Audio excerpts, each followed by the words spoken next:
opinion of source and the opinion of your vibration, of your focused consciousness in every moment and of every day. And that you can bring yourself back online with who you really are and what you came to live. Now that sounds a little bit like you're a puppet on a string and that source energy has already defined what you're supposed to live.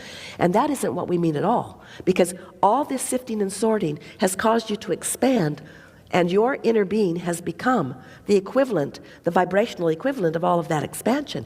So there is nothing that you have lived that the larger part of you has not become. And when you care about the way you feel, now you can become it here and now. And when you do, the first thing you feel is clarity. Clarity about which way to go. Clarity about whether to do this or not. Clarity about whether to have this conversation. Clarity about whether to go that way or that way.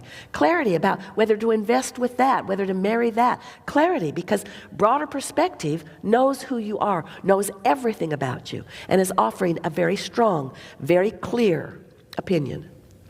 But you got to practice tuning into it if you want that kind of guidance. And the alternative is really miserable because your physical... So back to what I was saying before, when she said that you have to practice and tuning into that guidance, it's just the same thing I was saying earlier, is that it's constantly giving us feedback, it's constantly giving us these different synchronicities, but if you're not on the frequency with it, basically what she talks about is you have to practice being on that frequency so you can hear what that source is telling you. You can hear what that source is trying to show you, and so on. So you just have to actually practice. You have to. It takes time. It takes practice. It takes dedication. It takes you're not going to get it overnight. So it takes time. It takes time for you to understand, and it takes time for you to get yourself in a place of hearing it. It takes discipline. So yeah.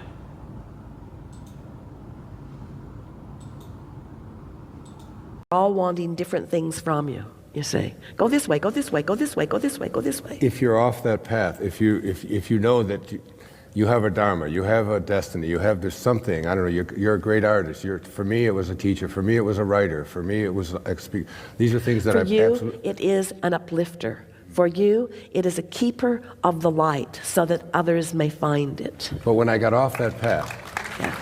when I would get away from it, some of the most profound changes in my life came when I was at those lowest places in my life. Because when you don't know what you do want until you know what you don't want. And some of that contrast launches some really big rockets. And it puts you in touch with your emotional guidance system so that you can tell when you're on and when you're off. Is this source energy, whatever, it's like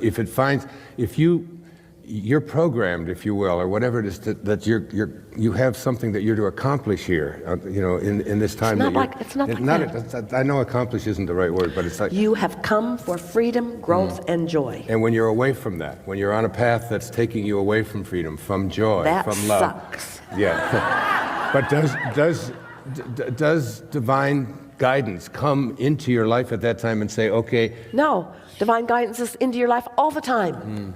All the time, all the time. Divine guidance never goes away. It's just that the contrast makes you listen. So the divine guidance, what we were talking about earlier, as I was saying before, that you may have some people with different quotes that may say it never leaves you or forsaking you. So she's saying that this divine guidance is with you all the time. And he's trying to say that doesn't it come in after you already get off the track? And she says no, it's not coming in after you get off the track. It was with you the whole time. You probably ain't never recognized it. So that divine guidance, what she referring to, is that your higher self. It's your higher self, and it never left you. It was always there. So yeah.